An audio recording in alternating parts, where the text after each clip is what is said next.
I'm going to put this one up for Harold Finch.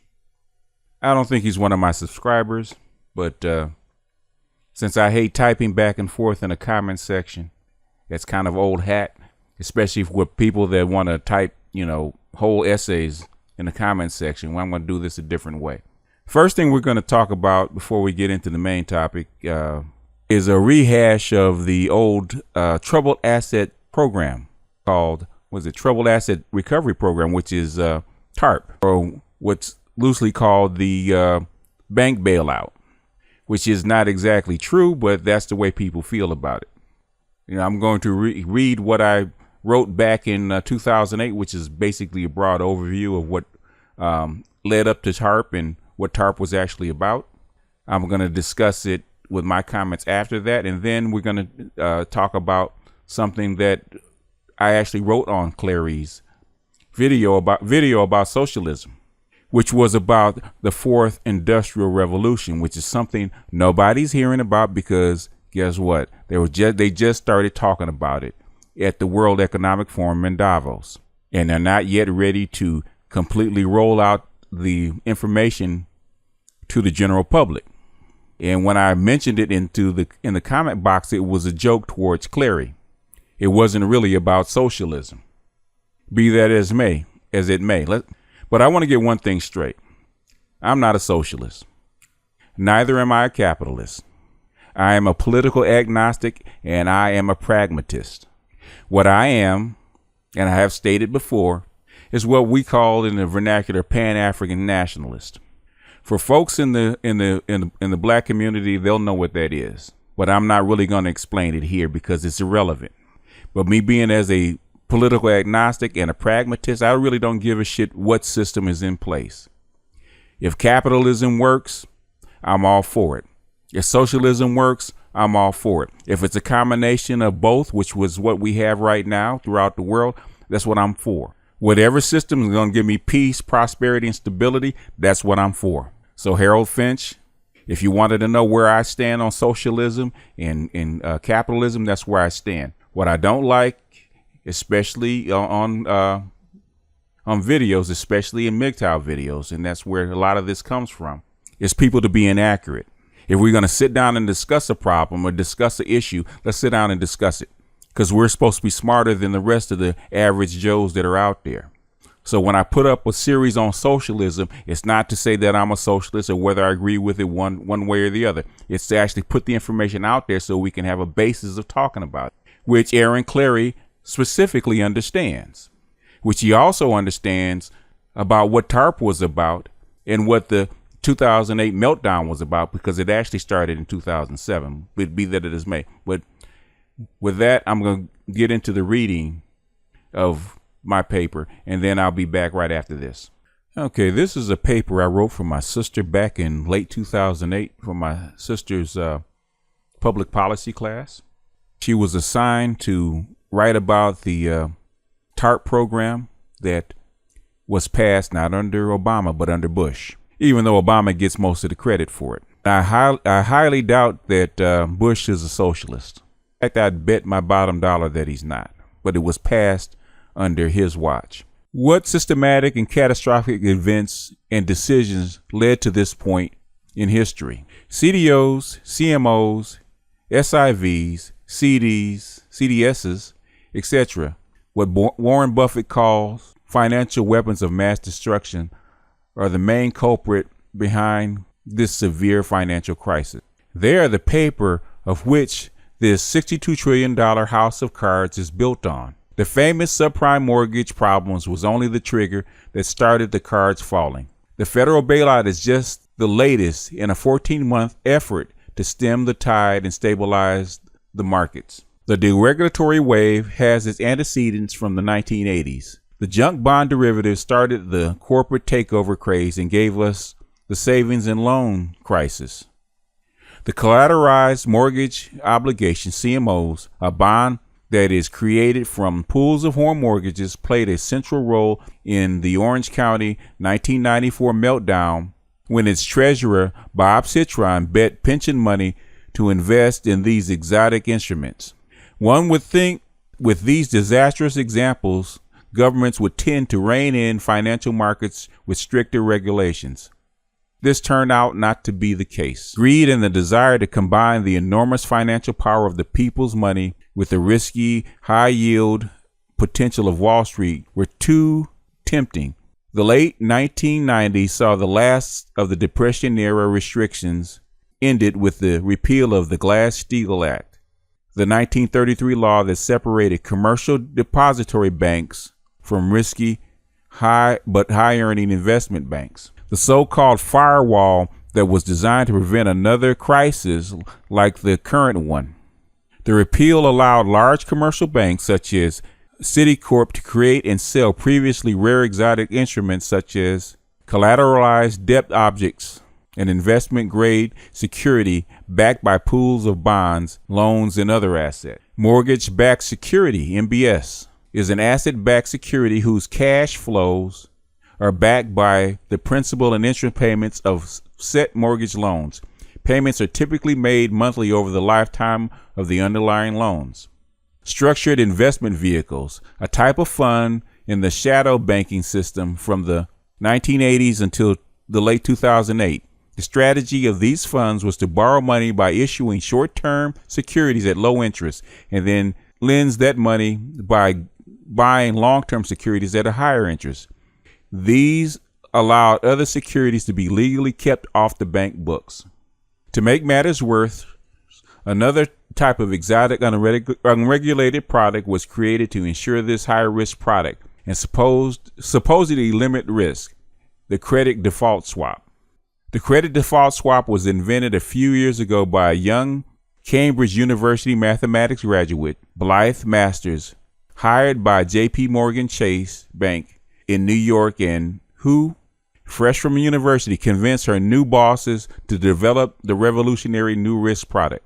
A CDS is a credit derivative or agreement between two counterparties in which one makes periodic payments to the other and gets a promise of a payoff. If a third party defaults, the first party gets credit protection, a kind of insurance, and it is called the buyer. The second party gives credit protection and is called the seller. The third party, the one that might go bankrupt or default, is known as the reference entity. CDSs became staggeringly popular as credit risks exploded during the past 7 years in the United States. Banks argued that with CDS, they could spread risk around the globe. Obviously, they did. These notorious contracts were unleashed on the world without restraint. They were aided by a laissez-faire attitude on Wall Street and in Washington, D.C. Low interest rates from the Federal Reserve, the lowering of credit requirements bordering on criminal created this atmosphere. The subprime mortgage machine was born from this. It created its own bubble and enormous profits to investors big and small. The Fed's easy money policy and a savings glut abroad fed this orgy of excess. The bubble grew larger, and even though there were numerous attempts from many state governments to stop it, the federal government sided with the bankers, and the bubble grew even larger. The bubble was finally pricked August 3rd, 2007, when Bear Stearns announced severe losses because of these subprime assets. A CNBC financial guru, Jim Cramer, did his now famous meltdown on national TV. This then alerted all of the financial institutions to look at the subprime exposure. One after another, financial institutions started finding this cancer in their midst. This caused withdrawals from money market funds, which caused a depletion of bank funds, which caused bank failures, etc. A vicious cycle formed, of which the explanation is outside the scope of this paper. The crisis of confidence slowly turned into no confidence between financial entities. Everything ground to a halt. Thus, here we are. In this environment, banks stopped trusting one another. LIBOR has jumped well past the circuit breakers, such as penal overnight borrowing, that exists because of this lack of trust. Even as the U.S. Federal Reserve cut its discount rate to just 50 basis points over the target rate, banks found it difficult to convince one another of their stability and solvency. The issue, simply put, is a crisis of confidence. Those three words are always bad, but in the economic realm, they are code words for fear, panic, and desperation. Confidence allows economic exchange between parties, neighbors, businesses, banks, countries, etc. Without this confidence, any exchange between parties will eventually ground to a halt and any system will collapse. In September of 2008, a 14-month crisis of confidence had caused financial systems here and around the globe to virtually ground to a halt. At the heart of the problem were the mortgage-based derivatives, leveraged financial paper instruments that had become illiquid, untradeable, and toxic. Banks, large and small, that had been penetrated with these toxins were spread throughout the system. The fact that most of these toxins were hidden on separate books, SIVs, off bank balance sheets, so that no bank knew the credit worthiness of another created fear and distrust. The crisis had already taken down legendary institutions such as Bear Stearns, Lehman Brothers, and Merrill Lynch, along with AIG, the world's biggest insurer. No one knew who would be next. The cost of borrowing in dollars overnight more than doubled to the highest since 2001, as the collapse of Lehman Brothers Holdings Incorporated and the credit downgrades of American International Group Incorporated led banks to hoard cash. Banks are driving up short-term lending rates on concern that AIG, the biggest U.S. insurer, will follow Lehman into bankruptcy and leave financial institutions with losses on $441 billion of credit derivatives. Central banks around the world pumped more than $200 billion into the financial system as they sought to alleviate the credit market seizure. I have never seen anything remotely like this. The money market was typically the one thing that always worked, said Lucia Jelinek, head of interest rate strategy at London Royal Bank of Scotland Group. It's the cardiovascular system of the financial body. When this happens, it's like a heart attack. The Emergency Economic Stabilization Act of 2008, of which $700 billion in Troubled Asset Relief Program, Tarp, is at its core, was passed with the hope of removing enough bad paper from the balance sheets of troubled banks, would stop the hoarding of capital and be one step towards the system flowing again. The program is supposed to authorize the Treasury to purchase or insure troubled assets up to the maximum of $700 billion. Create Office of Financial Stability within the Office of Domestic Finance of the Department of Treasury. Create the Financial Stability Oversight Board. Limit senior management compensation and prohibits the golden parachutes for any new employment contracts to any institution participating in the program. Suspends mark-to-market accounting requirements. Encourages loan modifications and assistance to homeowners, etc., etc. Hey, these are the recommendations I gave back then on this particular paper. And said the biggest thing is transparency. And the first thing they needed to do was all financial institutions' books must be open to regulators' audit. No off-ledger vehicles like SIVs. All derivative contracts must be disclosed to prevent an AIG-style meltdown. Paper assets such as bonds, etc., must have a process open for the evaluations of risk and value. And for standards, since this is a global problem that needs a standardized rule set for evaluating risk and setting value, had each financial institution adhere to a Basel II rules, there would be no problem now. Banking and accounting standards must be standardized and harmonized between nations. If that would have been in place, your credit rating agencies would have evaluated these bonds the way they should have. Since they weren't, that's why people trusted them, and that's why it went down. Okay, folks, you just heard me read what I understood back in 2008, and I wrote that paper back in December of 2008, what TARP was and what caused it. And that was just a brief overview. I had actually researched the crisis since Jim Cramer's meltdown in 2007, and I had been basically reading the Wall Street Journal, reading blogs, financial blogs, reading The Economist, the Financial Times, and everything else I could get my hands on, much less a lot of other foreign publications on finance, Asia Times, Press TV, Al Jazeera, a lot of Chinese papers about the crisis. So by the time Tarp came up in 2008, I already knew what was going to happen.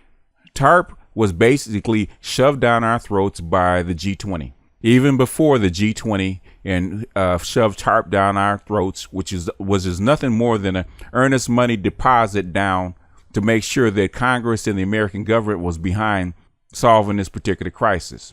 Well before Tarp, that most people don't even recognize, is that the Fed had done a $2 trillion swap with the European Union like 6 to 8 months, well before Tarp was even suggested by the G20.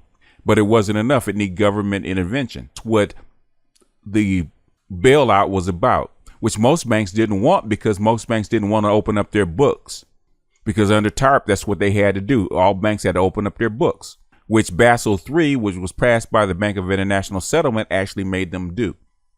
I had to do a crash course from 2007 to 2008 to understand money systems. I understood bonds and I understood markets basically because I traded commodities for 5 years. So I knew how it worked, but I did not understand the intricacies of money. So I had to start with gold and work my way up. Everybody points to the bailout. Well, we built out people's homes that made stupid decisions. No, that's not actually true.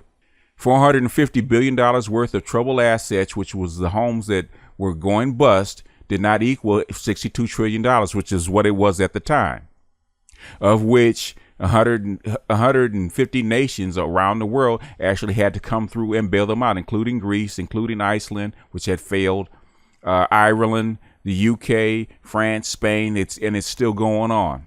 Since then, sequentially, the Fed has pumped in about $20 trillion back into the banks, and that's not including what they did as far as giving them money under the zero interest rate policy. What most people don't know is that your average bank is supposed to have, and Clary can verify this, a fractional reserve rate of 8-to-1, and at most it's supposed to be 12-to-1. With the structured investment vehicles, which are the SIVs or the off-book investments that a lot of banks could hold once the Glass-Steagall Act was closed, banks were in hock up to 30-to-1, which is what I used to trade when I traded commodities. That's a 3% down on money. So basically, all they had to have was 3% of liquid cash or bonds or holdings. Thus, when Bear Stearns uncovered all these troubled assets, no banks would trade with each other, would loan each other money. So all the white paper loans that allowed international trade, global trade around the world was frozen. That's why the Fed had to pump trillions of dollars into the system to unfreeze or unstick those banks so that paper could go through, so that you would get your goods and services from China, from from Latin America, from Europe, and wherever. So banks would trade each other, or even stick your EBT card or your ATM card into a bank slot and get money out. Without that, them unsticking that system, the system would have crashed and died. Your system is still on life support. That 62 trillion then is what they call 200 trillion now, with no end in sight. Hey, better that than what, a financial dark age for what, another 100 years, which maybe 40% of people will starve to death? I think I'll take this one. If I'm lying or I'm wrong, Mr. Clary can correct me, since he is a former banker and a former economist. I think he's still an economist. I think once you get your degree, you're still an economist. He'll verify what I'm saying. Anyway, let's get to the main point, which is what the post was about, which people ignored. If you pay attention to Davos in the World Economic Forum, where 6,000 of the richest people in the world, the top 1% of the top 1%, go to talk about policy, economic policy that's going to go on around the world. What is the main theme that should scare the crap out of you is the fourth industrial revolution. What is that, you ask? It's the convergence of digital computers and robotics. They've been holding this stuff back for about 20 years because what it will do to jobs and do to industry and do to people in the advanced economies. Before the first industrial revolution, you needed everybody to work, and you didn't have enough people to feed everybody and and have commerce. You needed everybody. Every individual was valuable because every individual had to work, had to do something. So there was no such thing as unemployment. After the Industrial Revolution, the need for people went steadily down as machines slowly replaced animals and people. It untethered production from human labor. What the fourth revolution will do is complete that cycle. Over I would say the next 30 to 50 years, it might be sooner than that, the fourth industrial revolution will completely replace 90% of human labor. And we're talking about labor across the board. And what's that going to mean for human people and human race in particular? That's what they're discussing at Davos. That's what they're discussing behind the scenes. So it was a joke towards Clary, but it is a serious, serious topic. If you don't like socialism because people don't work, and socialism is actually necessary because machines are replacing people and human labor, you're definitely not going to like the fourth revolution. Because if you don't know what to do with people now, you're definitely not going to know what to do with them in 10 years. And what they're talking about is paying people a basic income. Why are they talking about paying people a basic income? Because without people, you don't have an economy, number one. And number two, if you completely mechanize, you're going to take jobs that people would normally do. Or either you're going to have socialism on steroids, or you're going to have the Hunger Games. Those are going to be your two choices, in my estimation. I hope like hell I'm wrong. Me mentioning the fourth industrial revolution was a joke towards Clary, but it is a serious, serious topic, Mr. Finch. Because this ain't about socialism. This is about changing the human race and the human culture in ways that haven't been changed in 200 years. If you don't believe me, go look it up for yourself. So all this bullshit about capitalism and socialism and fighting back and forth and thinking that markets are going to save you is bullshit. Capitalism doesn't play favorites. It has no allegiances and it has no friends. Capitalism is about markets and money, period. It's about profits. So if replacing you with a robot is what they need to do to increase profits, guess what they're going to do? They're going to replace you with robot. If Uber and Lyft wants to make money and they're willing to replace you with driverless cars, that's what they're going to do. If they want to increase profits by replacing truckers with driverless trucks, that's what they're going to do. You already have 93 million people in America that will never, ever work again. And in the next 5 years, you're going to lose 3 more million jobs in America under the fourth industrial revolution. And to cover population growth in any country, you need a 3% increase in jobs. What happens when it goes the other way? If you get my drift. If they don't do this right, the Great Depression will look like the Golden Age. If you don't believe me, look it up for yourself. If you can't understand it, hell, pay Clary to analyze it for you. That's what he does. That's what he was trained to do. He can look at it. He can tell you exactly what's going to happen. He's an economist. That's what he's trained to do. He can tell you exactly how many people will be out of work and how long it's going to take. Their technology is already there, folks. And all the rich people, or the 1% that managers are saying is, we're finally going to let it go and see where it goes. It's getting ready to get unleashed. But Harold Finch, this is all I got to say. Now, if you're a better man than me, you're smarter than me, put up your own video or whatever, what have you. Prove me wrong. I hope to God I am. Black Gnostic out.